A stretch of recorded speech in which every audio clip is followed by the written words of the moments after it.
ദൈവത്തിൻ്റെ അതിപരിശുദ്ധ നാമം വാഴ്ത്തപ്പെടുമാറാകട്ടെ.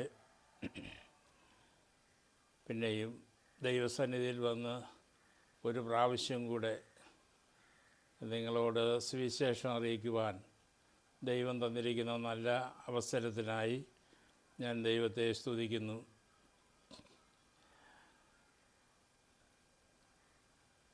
ഈ യൂട്യൂബിലൂടെ കർത്താവിൻ്റെ വചനം അറിയിക്കുവാനും എൻ്റെ പഠനത്തിൽ നിന്നും ദൈവവചനത്തിലൂടെയും അത് നിങ്ങളോടും പങ്ക് വയ്ക്കുവാൻ കൃപ തന്ന ദൈവത്തിന് നന്ദി പറയുന്നു. ഈ തലമുറകളായി നമ്മുടെ അറിവുകളെ കൈമാറ്റം ചെയ്യുക എന്നുള്ളത് ഒരു ആവശ്യമാണ്. ആ നിലയ്ക്കാണ് ഈ പ്രായമുള്ള സമയത്ത് ഞാൻ നിങ്ങളോട് സുവിശേഷം അറിയിക്കുന്നത്, അല്ലാതെ വലിയ പ്രാപ്തിയോ മറ്റോ ഒന്നും കൊണ്ടല്ല.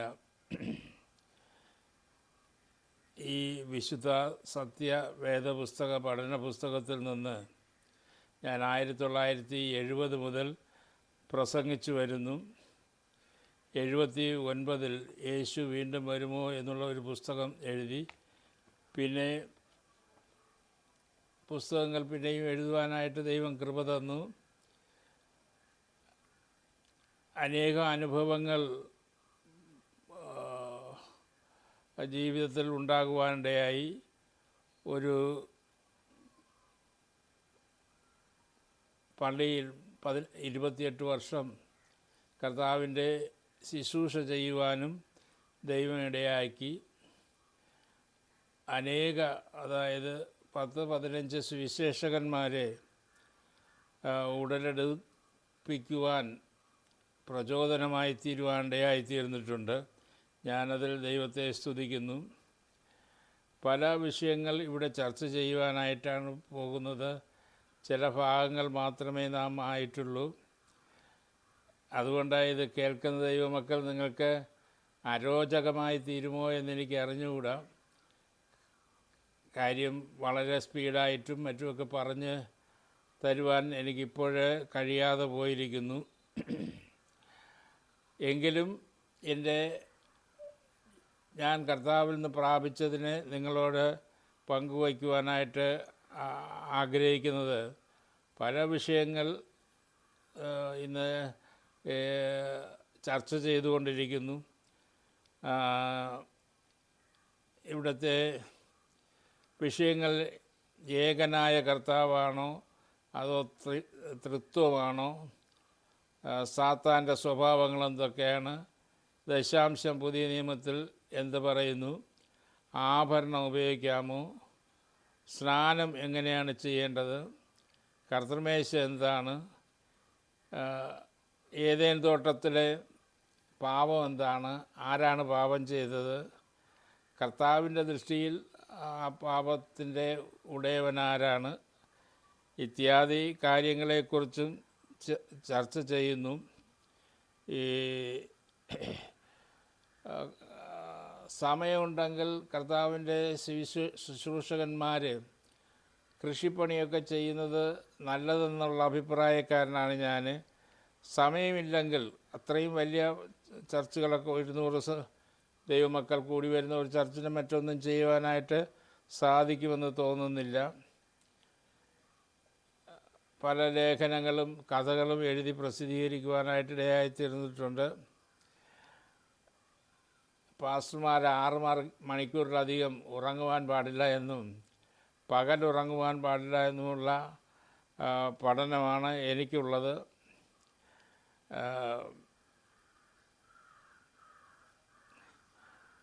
പ്രാർത്ഥന, ദൈവവചന ധ്യാനം എപ്പോഴും ഉണ്ടായിരിക്കണം. ഒരു പട്ടാളത്തുകാരനെ പോലെ എപ്പോഴും ജാഗരൂകനായിരിക്കണം. ഒരു ഡോക്ടറെ പോലെ ഏത് സമയവും പ്രവർത്തന നിരതനായിരിക്കണം. ഒരു ടീച്ചറെ പോലെ മറ്റുള്ളവരെ പഠിപ്പിക്കുവാൻ തയ്യാറായിരിക്കണം. ഈ കാര്യങ്ങൾ സമർപ്പണ ബുദ്ധിയോടുകൂടെ നാം ദൈവത്തെ സേവിക്കണം. ഇതൊക്കെ ഞാൻ പരിപാലിക്കുവാനിടയായിത്തീർന്നിട്ടുണ്ട്.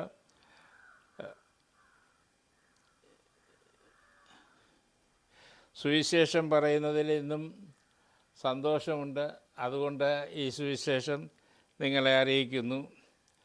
ഇസ്രായേലിനെക്കുറിച്ച് പറയുവാൻ ഒരുപാട് കാര്യങ്ങളുണ്ടെങ്കിലും അത് ചുരുക്കമായി പറഞ്ഞ് മനസ്സിലാക്കുവാനാണ് ഞാൻ ആഗ്രഹിക്കുന്നത്. ഒരു സംഘടനയുടെ ഉപദേശമല്ല, ഞാൻ കർത്താവിൽ നിന്ന് പ്രാപിച്ചതിനെ നിങ്ങളോട് അറിയിക്കുന്നുവെന്നേ ഉള്ളൂ. ഇസ്രായേലിനെക്കുറിച്ച് പല ഭാഗങ്ങളായിട്ട് തിരിച്ചാണ് ഇവിടെ പ്രതിപാദിക്കുന്നത്. നമ്മൾ കഴിഞ്ഞ 2 ദിവസവും ഇസ്രായേലിൻ്റെ രാജ്യം സ്ഥാപിതമായി എന്ന് നമ്മൾ ചിന്തിക്കുവാനിടയായിത്തീർന്നു. ഇനി തുടർന്ന് ഈ സ്ഥാപിതമായ ഇസ്രായേലിനെ അനുഭവിക്കേണ്ടി വന്ന കഷ്ടപ്പാടുകൾ, ത്യാഗങ്ങൾ നമ്മൾ ചിന്തിക്കുവാനായിട്ട് പോവുകയാണ്. ഈ യൂട്യൂബ് ചാനൽ നിശ്ചയമായും നിങ്ങൾ ഒന്ന് സബ്സ്ക്രൈബ് ചെയ്തെങ്കിൽ കൊള്ളായിരുന്നു, നിങ്ങൾ ഷെയർ ചെയ്തെങ്കിൽ കൊള്ളായിരുന്നു എന്ന് ഞാൻ വിനീതമായി എൻ്റെ അനുവാചകരോട് അപേക്ഷിക്കുകയാണ്. ഇത് ഭാവിയിൽ നിങ്ങൾക്കത് പ്രയോജനപ്രദമായിരിക്കും. ഇന്ന് നടക്കുന്ന സംഭവങ്ങളെക്കുറിച്ച് ഇപ്പോൾ പറയുന്നില്ല. കഴിഞ്ഞ നാളുകളിൽ 1981 വരെ നടന്ന സംഭവങ്ങളാണ് ഈ ഭാഗങ്ങളിൽ പ്രതിപാദിക്കുന്നത്. 1948 മെയ് മാസത്തിൽ ഇസ്രായേൽ സ്ഥാപിതമായെങ്കിലും അന്നു മുതൽ അവരുടെ കഷ്ടകാലങ്ങൾ, അതായത് അവരെ തീച്ചുളയിട്ട് ചുട്ട് നശിപ്പിച്ച് കളയുമെന്ന് വെല്ലുവിളിച്ച ശക്തികൾ, അതിനു മുമ്പും ഇസ്രായേലിൽ കാലുകുത്താൻ അനുവദിക്കുകയില്ല എന്ന് പറഞ്ഞ തുർക്കികൾ, ഇസ്രായേലിനെ നിർമൂലനം ചെയ്യും എന്ന് പറഞ്ഞ ഹിറ്റ്ലർ, ഇവരെയൊക്കെ നമ്മൾ ചെറുതായി കാണുവാനിടയായിത്തീർന്നു. നമുക്ക് ഇന്നും പ്രാർത്ഥിച്ച് ഇതാരംഭിക്കാം. സർവശക്തനായ ദൈവമേ, ഞങ്ങളുടെ സ്വർഗീയ നല്ല പിതാവേ, ദൈവം ഞങ്ങളെ പഠിപ്പിക്കുമാറാകണമേ. ഞങ്ങൾ കാതോർത്തിരിക്കുന്നു അങ്ങയുടെ ശബ്ദം കേൾക്കുവാൻ. ദൈവമേ, ഞങ്ങളുടെ വായിലൂടെ വരുന്ന വാക്കുകൾ അത് ദൈവത്തിൻ്റേതുപോലെ ഏറ്റെടുക്കുവാൻ ഈ പ്രിയ സഹോദരങ്ങൾക്ക് ദൈവം കൃപ ചെയ്യണമേ എന്ന് പ്രാർത്ഥിക്കുന്നു. കർത്താവെ, സ്തോത്രം ചെയ്യുന്നു. കർത്താവിൽ ആശ്രയിച്ചുകൊണ്ട് ഈ പ്രോഗ്രാം ആരംഭിക്കുന്നു. ദൈവത്തിൻ്റെ കൃപ പകരണമേ. ക്രിസ്തയേശുവിൻ്റെ നാമത്തിൽ തന്നെ പിതാവേ, ആമേൻ.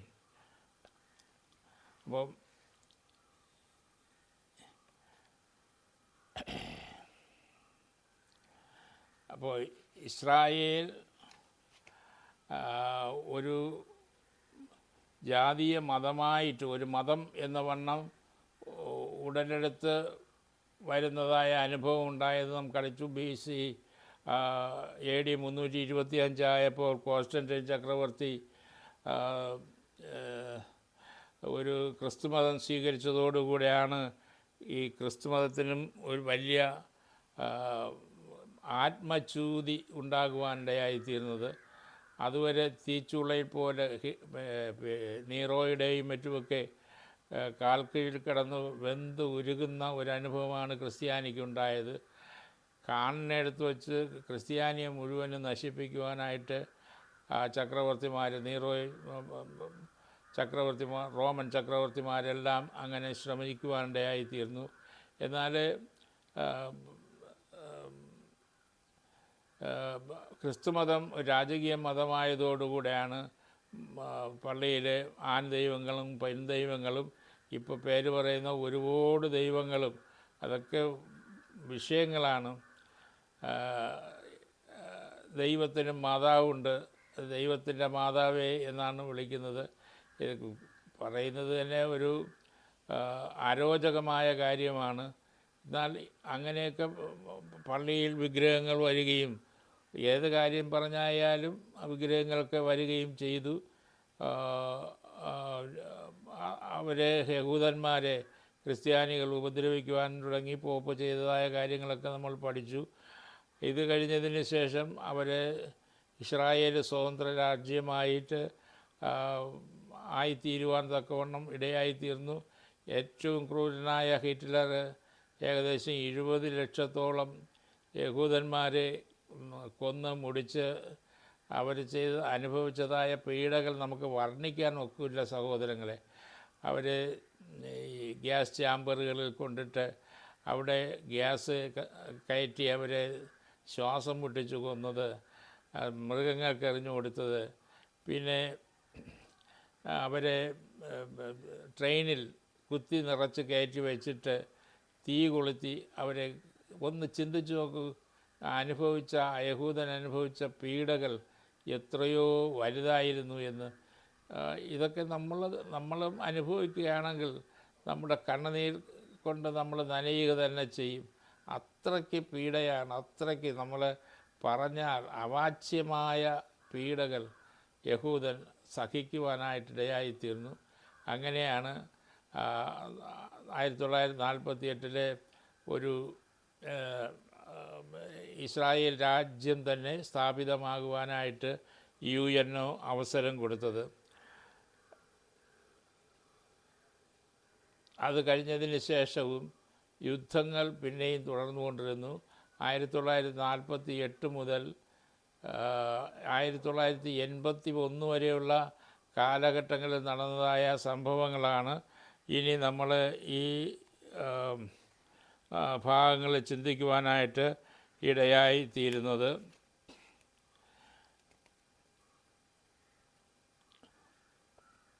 ഒന്നാം ലോകമഹായുദ്ധം കഴിഞ്ഞപ്പോൾ ഇസ്രായേലിന് സ്വന്തം രാജ്യത്ത് കാലുകുത്താനുള്ള ഇടം കിട്ടി. പിന്നെയും അവിടെ ജീവിക്കുവാനായിട്ട് അറബ് രാഷ്ട്രങ്ങൾ സമ്മതിച്ചില്ല. നമ്മുടെ വേദപുസ്തകത്തിൽ ഇതിനെക്കുറിച്ച് വളരെ ശക്തമായ മുന്നറിയിപ്പുകൾ ഉണ്ടായിരുന്നു. കർത്താവ് പറഞ്ഞു, ആവർത്തനം 30:4 നിനക്കുള്ളവൻ ആകാശത്തിൻ്റെ അറുതി വരെ ചിതറിപ്പോയാലും നിൻ്റെ ദൈവമായ യഹോവ അവിടെ നിന്ന് നിന്നെ കൂട്ടിച്ചേർക്കും. യിരെമ്യാവ് 16:15 ഞാൻ അവരുടെ പിതാക്കന്മാർക്ക് കൊടുത്ത് ദേശത്തിലേക്ക് ഞാൻ അവരെ വീണ്ടും കൊണ്ടുവരും. യെഹെസ്കേൽ 25:28 ഞാൻ ഇസ്രായേൽ ഗൃഹത്തെ അവർ ചിതറിപ്പോയിരിക്കുന്ന ജാതികളുടെ ഇടയിൽ നിന്ന് ശേഖരിച്ചു കൊണ്ടുവരും. ആമോസ് 9:14 എൻ്റെ ജനമായ ഇസ്രായേലിൻ്റെ പ്രവാസികളെ മടക്കി വരുത്തും. യെശയ്യാവ് 11:12 യിരെമ്യാവ്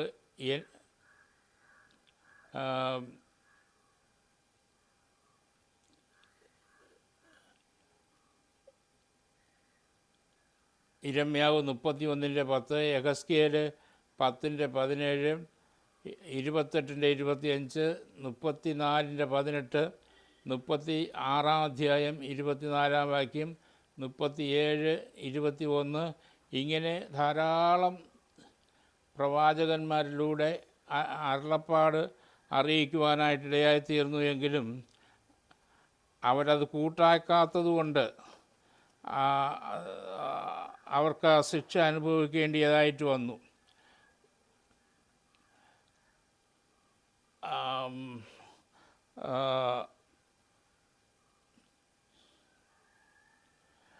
ഏകദേശം 40 കോടിയോളം വരുന്ന അറബി ആളുകളും 50 ലക്ഷത്തോളം വരുന്ന ഇസ്രായേലും തമ്മിലാണ് ഘോരമായതും ഭയങ്കരമായതും യുദ്ധങ്ങൾ നടക്കുവാനായിട്ടിടയായിത്തീർന്നത്. ഇസ്രായേലിന് ചുറ്റും അറബ് രാഷ്ട്രങ്ങൾ, തെക്ക് ഈജിപ്ത്, പടിഞ്ഞാറ് യോർദാൻ, ഇറാഖ്, വടക്ക് ലെബനൻ, സിറിയയും ലക്ഷക്കണക്കിന് വരുന്ന അറബ് സൈന്യം ഒരു ഭാഗത്തും വെറും 35,000 ഭടന്മാരുള്ള ഇസ്രായേലിൻ്റെ സൈന്യവും തമ്മിലാണ് ഏറ്റുമുട്ടൽ നടന്നത്.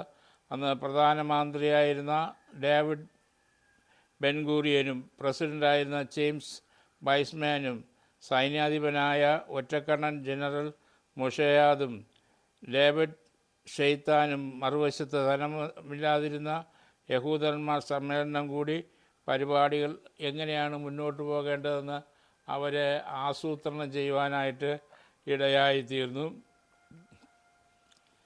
പൈസയില്ല, പണമില്ല, യുദ്ധം ചെയ്യുന്നതിന് പണം ആവശ്യമാണ്, അതില്ല.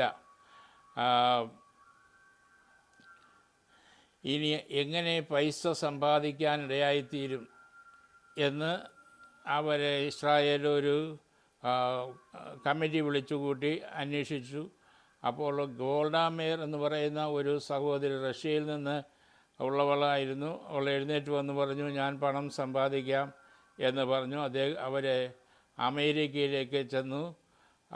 അവിടെ ഓരോ യഹൂദനോടും അവർ യാചിച്ചു, ഒരുമിച്ച് മരിക്കുന്നതിലും ഭേദം ഒരുമിച്ച് പൊരുതുക, യഹോവ നമ്മോടുകൂടെ ഉണ്ട് എന്ന് അവരെ ആഹ്വാനം ചെയ്തു. $5 ലക്ഷം ലക്ഷ്യമിട്ട് അമേരിക്കയിൽ പോയ ഗോൾഡ മേയർ $500 ലക്ഷം ഒരു മാസത്തിനുള്ളിൽ മടങ്ങി വരുവാനിടയായിത്തീർന്നത്. Hallelujah, hallelujah. അപ്പോൾ പണത്തിൻ്റെ അഭാവം അവിടെ തീർന്നു. സ്തോത്രം, ഹല്ലേലൂയ.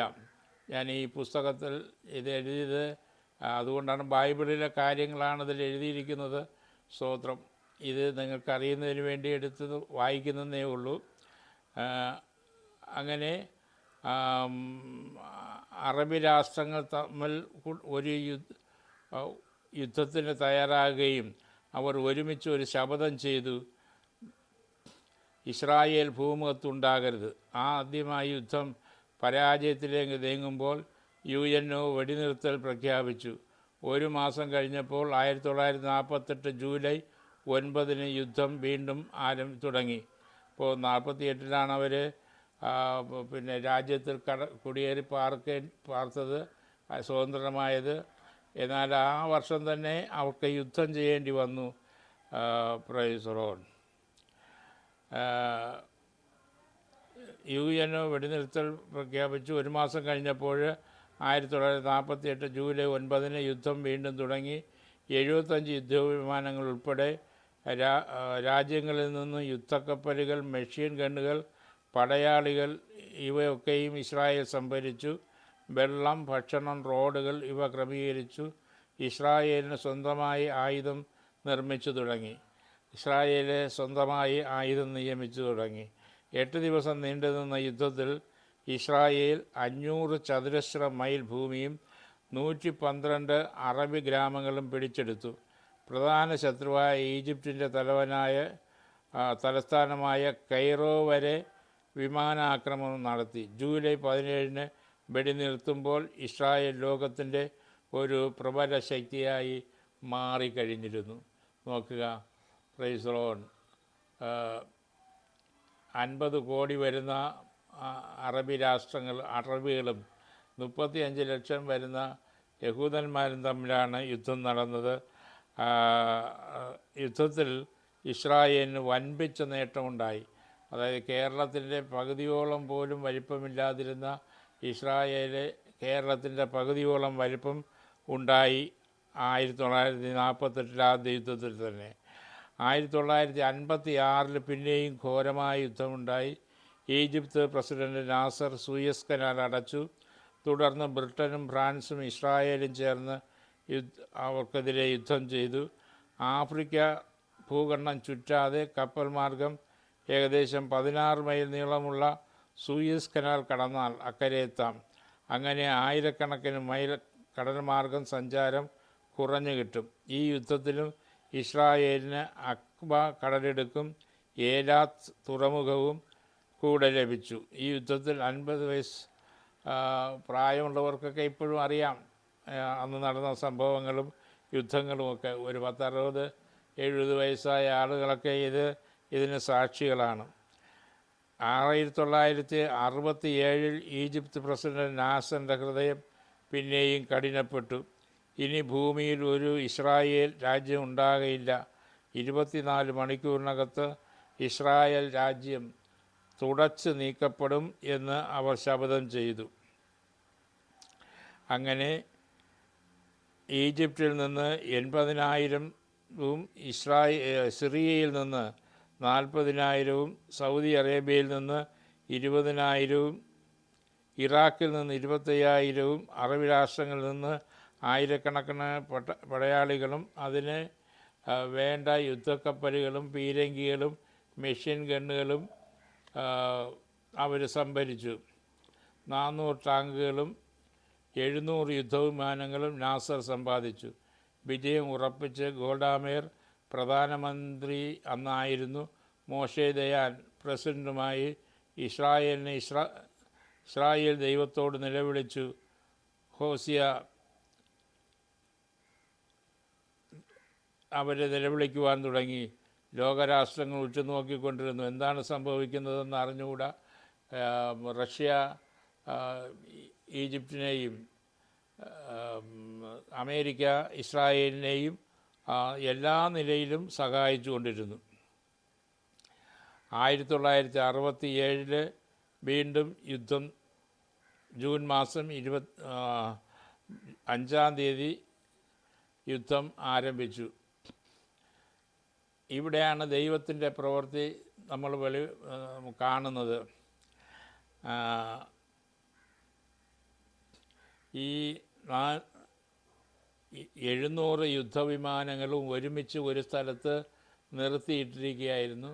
ഒരു ആജ്ഞ കിട്ടിയാൽ ഉടനെ തന്നെ പറക്കുക, എല്ലാവരും കൂടെ ചെന്ന് 700 വിമാനങ്ങളും കൂടെ ചെന്ന് പിന്നെ ഇസ്രായേലിനെ ബോംബിടുക, നശിപ്പിക്കുക, അങ്ങനെ ആക്കുക എന്ന് അവർ ചിന്തിച്ചു കൊണ്ടിരിക്കുമ്പോൾ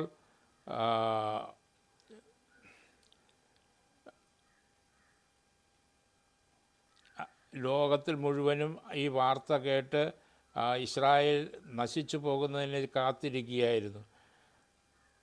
എന്നാൽ ഇസ്രായേലിൻ്റെ 6 യുദ്ധവിമാനങ്ങൾ പറന്നു വന്നു. അവരെ ഈ നാസറിൻ്റെ ഈജിപ്തിൻ്റെയും സിറിയയുടെയും ഒക്കെ കണ്ണുവെട്ടിച്ച് 700 വിമാനങ്ങളും കിടക്കുന്ന സ്ഥലത്ത് ബോംബിട്ട് ഇതെല്ലാം ഒരുമിച്ച് നശിപ്പിച്ചു. Hallelujah, hallelujah. ഇസ്രായേലിൻ്റെ ബുദ്ധി എന്ന് പറഞ്ഞാൽ അതായിരുന്നു, ദൈവം കൊടുത്ത ബുദ്ധി.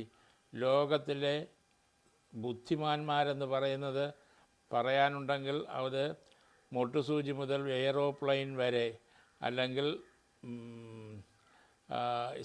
സ്പേസിൽ നിന്ന് കാണുന്ന എല്ലാത്തിനും വളർച്ചയ്ക്കും കാരണം ദൈവം യഹൂദനിലൂടെയാണ് നടത്തിയിരിക്കുന്നത് എന്ന് കാണാൻ കഴിയും. വളരെ ചുരുക്കം ചില സംഭവങ്ങൾ മാത്രമേ മറ്റ് രാജ്യങ്ങൾക്കോ മറ്റു വർഗ്ഗക്കാർക്കോ ചെയ്യുവാനായിട്ട് കഴിഞ്ഞിട്ടുള്ളൂ എന്നുള്ളത് ഒരു പരസ്യമായ രഹസ്യമാണ്.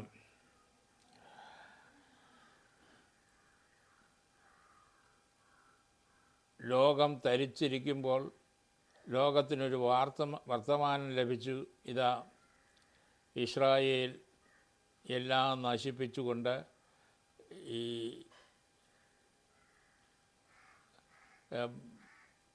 ഇസ്രായേലിൻ്റെ സൈന്യം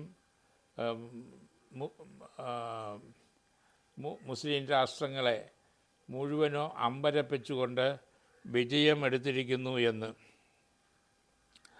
ആ യുദ്ധത്തിൽ പിന്നെ മറ്റാർക്കും ഒന്നും ചെയ്യാൻ കഴിഞ്ഞില്ല. ഈജിപ്തിനോ മറ്റ് സിറിയയ്ക്കോ ഒന്നും ചെയ്യുവാൻ കഴിഞ്ഞില്ല. ഇസ്രായേലിന് വേണ്ടി ദൈവം യുദ്ധം ചെയ്യുന്നു എന്ന് നമ്മുടെ നാട്ടിലെ ഹൈന്ദവരും ഈ പത്രം വായിച്ചിട്ട് അഭിപ്രായം പറയുന്നത് ഞാൻ കേട്ടിട്ടുണ്ട്. അത്രയ്ക്ക് ഭയാനകമായിരുന്നു അന്നത്തെ അവസ്ഥ. യുദ്ധം കഴിഞ്ഞപ്പോൾ 48 മണിക്കൂർ കഴിഞ്ഞപ്പോൾ സീനായ് ഉപദ്വീപും ഗസ, സൂയസ് തീരം, പഴയ യെരുശലേം, യോർദാൻ്റെ പടിഞ്ഞാറേ തീരം, അക്കുബ കടലിടുക്ക് മുഴുവനും, ഗോലാൻ കുന്നും ഇവ ഇസ്രായേലിന് കൈവശമായി. നാസർ സമാധാനത്തിനായി കേണപേക്ഷിച്ചു. UNO യുദ്ധം നിർത്തൽ ചെയ്തു. എന്തൊരു അത്ഭുതം എന്ന് നോക്കുക. Praise the Lord.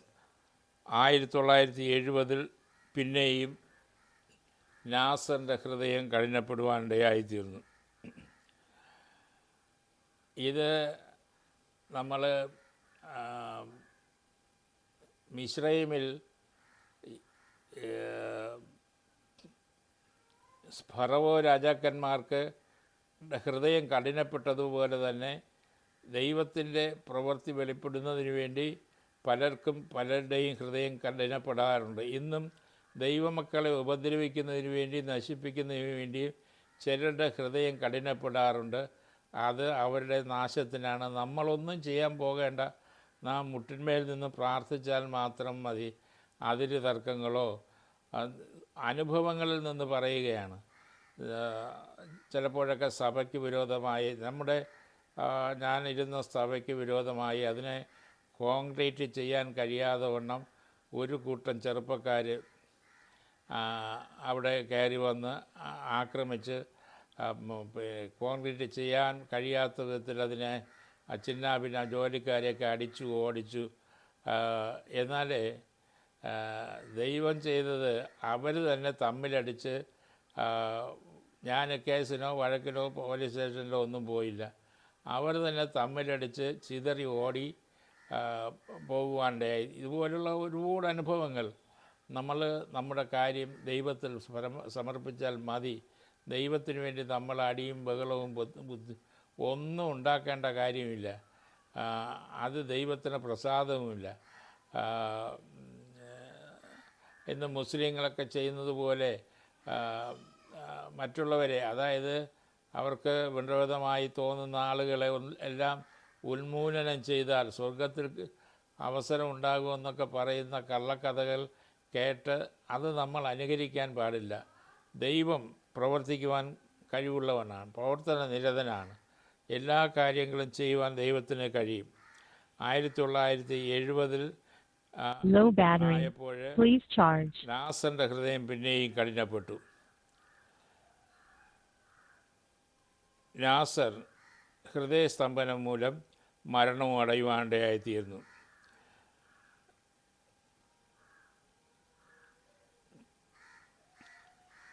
ലോകത്തിലെ ഒരു വലിയ ശക്തിയായി ഇസ്രായേൽ രൂപാന്തരപ്പെട്ടു. അമേരിക്കയ്ക്കോ റഷ്യയ്ക്കോ കൊറിയയ്ക്കോ ചൈനയ്ക്കോ ഇന്ന് നമ്മൾ കാണുന്ന പോലെ അവർ മിണ്ടാതിരിക്കാനല്ലാതെ ഒന്നിനും കഴിയില്ല. അവർക്കറിയാം, ഇസ്രായേലിനോട് യുദ്ധം ചെയ്യാൻ പോയാൽ അവർ തകർന്നു പോകുമെന്നുള്ള സത്യം അവർ മനസ്സിലാക്കി. അപ്പോൾ അവരുമെല്ലാം ഇപ്പോൾ ഇസ്രായേലിനേക്കാൾ വലിയ ശക്തികളെന്ന് പറയുന്നവർ മിണ്ടാതിരിക്കുന്നത് ഇപ്പം നമ്മളത് കണ്ടുകൊണ്ടിരിക്കുകയാണ്. 2023, 24 ദിവസങ്ങളാണ്. ആ യുദ്ധം ഉണ്ടാകണമെന്നൊന്നും ആഗ്രഹിക്കുന്നവരല്ല നമ്മൾ. പക്ഷേ ഇസ്രായേലിനെ കയറിയടിക്കാൻ പോയാൽ അത് അപകടകരമാണ് എന്നുള്ള സത്യം എല്ലാവരും മനസ്സിലാക്കി. ഇന്ന് യൂട്യൂബ് ചാനലുകാർ പൈസ കൊയ്തെടുക്കുകയാണ്. കാരണം ഈ ഏത് മാധ്യമം നോക്കിയാലും ഇസ്രായേലിനെക്കുറിച്ച് അല്ലാതെ മറ്റൊന്നിനെക്കുറിച്ചും പറയുവാനായിട്ടില്ല. 20,722, അതായത് കേരളത്തിൻ്റെ വലിപ്പവും ഇല്ലായിരുന്നു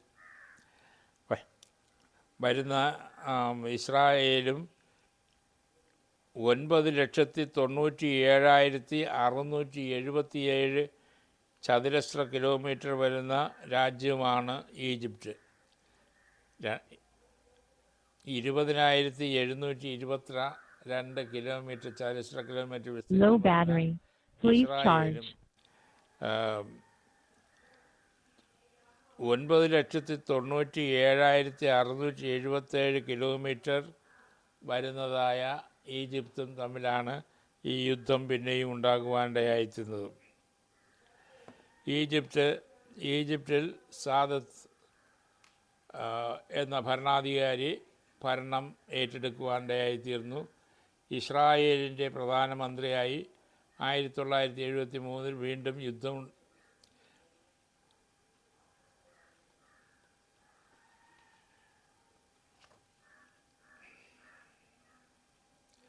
ഗോൾഡ മേയറാണ്. അപ്പോൾ ഈ ഗോൾഡ മേയറാണ് പയണത്തിന് വേണ്ടി യാചിച്ച് പണം സമ്പാദിച്ച ആൾ. അവർ പ്രധാനമന്ത്രിയായി. 1973 വീണ്ടും യുദ്ധമുണ്ടായി. 1979 ഇസ്രായേലിനെ ഈജിപ്റ്റ് അംഗീകരിക്കേണ്ടി വന്നു. ആ യുദ്ധത്തിലും ഇസ്രായേലിന് ജയമുണ്ടായി.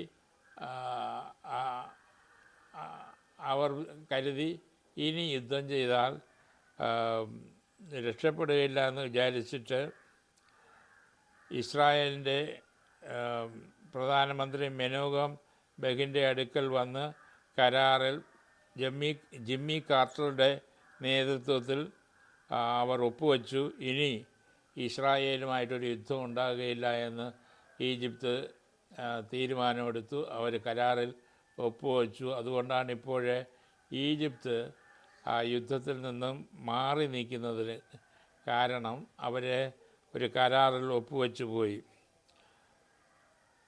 ഈ ഒപ്പുവെച്ചതുകൊണ്ട് അവിടെ അറബി രാഷ്ട്രങ്ങൾ സാദത്തിനെ വെടിവെച്ചു കൊന്നു. പിന്നെയും യുദ്ധം അവിടെയും അവസാനിക്കുന്നില്ല. ഇറാഖിൻ്റെ പ്രസിഡന്റ് സദാം ഹുസൈൻ ഇസ്രായേലിനെ വെല്ലുവിളിച്ച് പറഞ്ഞു, ഞങ്ങൾ ഒരു ആണവ യുദ്ധത്തിലൂടെ മാത്രമേ ഇസ്രായേലിനെ തകർക്കാൻ കഴിയുള്ളൂ, അതുകൊണ്ട് ഒരു ആണവ നിലയം ഉണ്ടാക്കണം എന്നുള്ള ചിന്തയിൽ അദ്ദേഹത്തെ എത്തിച്ചേരുവാനിടയായിത്തീർന്നു. പ്രിയ ദൈവമക്കളെ, സംഭവബഹുലമായ ദിനരാത്രങ്ങൾ ഇങ്ങനെ കടന്നു പോവുകയാണ്.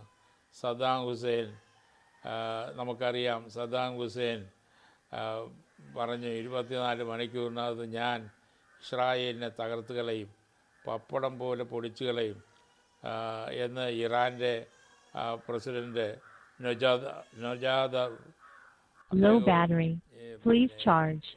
ഇറാഖിൻ്റെ പ്രസിഡന്റ് സദ്ദാം ഹുസൈനും ഒക്കെ ചേർന്ന് പറയുവാനിടയായിത്തീർന്നു. പിന്നെ നടന്നത് സംഭവങ്ങളാണ്. നമുക്ക് അടുത്ത ഭാഗത്ത് ഈ ഭാഗവും ചിന്തിക്കുവാൻ ദൈവം കൃപ തരുമാറാകട്ടെ. ദൈവത്തിൻ്റെ അതിപരിശുദ്ധ നാമം വാഴ്ത്തപ്പെടുമാറാകട്ടെ. നാം ദൈവത്തിൽ ആശ്രയിച്ചാൽ ദൈവം നമുക്ക് തുണ നിൽക്കുക തന്നെ ചെയ്യും. ഇതെല്ലാം വാഗ്ദത്തങ്ങളുടെ നിവർത്തികളാണ്. യേശു ക്രിസ്തു ജനിക്കുന്നതിനും 1000 വർഷങ്ങൾക്ക് മുമ്പ് യേശു ജനിക്കും, എവിടെ ജനിക്കും, എങ്ങനെ ജനിക്കും, എന്ത് പേരിടണം, ഇതെല്ലാം എഴുതപ്പെട്ടതാണ്. അപ്പോൾ ഞാൻ ഈ രക്ഷയിലേക്ക് വരുമ്പോഴേ തന്നെ ഈ കാര്യങ്ങളെ എല്ലാം ചെറിയ പ്രായത്തിൽ തന്നെ മനസ്സിലാക്കുവാനിടയായിത്തീർന്നു. ഞാൻ അടുത്ത ഭാഗത്ത് സദ്ദാം ഹുസൈൻ്റെ സ്ഥിതി എന്തായി എന്നുള്ളത് കൂടെ നമുക്ക് ചിന്തിക്കുവാൻ ദൈവം കൃപ തരുമാറാകട്ടെ. നിങ്ങൾക്ക് സന്തോഷം ഇത് തോന്നുന്നുവെങ്കിൽ അതിൽ സബ്സ്ക്രൈബ് ചെയ്യുക, ഷെയർ ചെയ്യുക, മറ്റുള്ളവരോട് പറയുക. ഒരു പ്രായമുള്ള പാസ് തൻ്റെ അനുഭവങ്ങളിൽ നിന്നും തൻ്റെ കാലത്തിൽ നടന്ന സംഭവങ്ങളെക്കുറിച്ചും പറയാറുണ്ട്. അത് ഭൂമിയിൽ സമാധാനം, പീസ് ഓൺ എർത്ത് എന്ന ഒരു യൂട്യൂബ് ചാനലിലൂടെയാണ് എന്ന് പറയുകയും അവരെയും കൂടെ ഇത് കേൾപ്പിക്കുവാൻ നിങ്ങൾ സന്തോഷം കാണിക്കുക. ഇത് ലോകം മുഴുവനും ഇത് പറന്ന് കേൾക്കട്ടെ എന്ന് ഞാൻ ആശംസിക്കുന്നു. നമുക്ക് പ്രാർത്ഥിക്കാം. ഷിഹാരകദലറിക്കോ ജരഹസ്യ.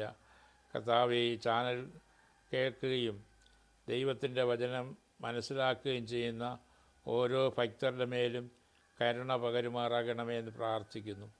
ഇത് കേൾക്കുന്നവരുടെ ഹൃദയത്തിൽ യേശു രണ്ടാമതും വരുമെന്നും യേശുവിൻ്റെ രണ്ടാമത്തെ വരവെങ്കിൽ ഞാനും എടുത്തുകൊള്ളപ്പെടണമെന്നുള്ളതായ ചിന്തയും ബോധവും ഉണ്ടാകേണ്ടതിന് കർത്താവിൻ്റെ സന്നിധിയിൽ പ്രാർത്ഥിക്കുന്നു. കർത്താവേ, ദൈവമേ, ദൈവത്തിൻ്റെ വചനം ജീവനും ചൈതന്യവും ഉള്ളതാണ്, ഇരുവായ്ത്തലയുള്ള ഏത് വാളിനേക്കാളും മൂർച്ചയേറിയതുമായിരിക്കാൻ സ്തോത്രം ചെയ്യുന്നു. ദൈവമേ, ആ പാദപീഠത്തിൽ സമർപ്പിക്കുന്നു. ദൈവത്തിൻ്റെ കൃപ, ദൈവമേ, സ്തോത്രം ഈ ദൈവവചനത്തിൻ്റെ മേലുണ്ടാകുമാറാകട്ടെ. ക്രിസ്തയേശുവിൻ്റെ നാമത്തിൽ തന്നെ. ആമേൻ, ആമേൻ. കർത്താവ് നമ്മെ അനുഗ്രഹിക്കും. നിങ്ങൾ കാണിക്കുന്ന ആ നല്ല സ്നേഹത്തിന് പിന്നെയും നന്ദി പറയുന്നു. ആമേൻ, ആമേൻ.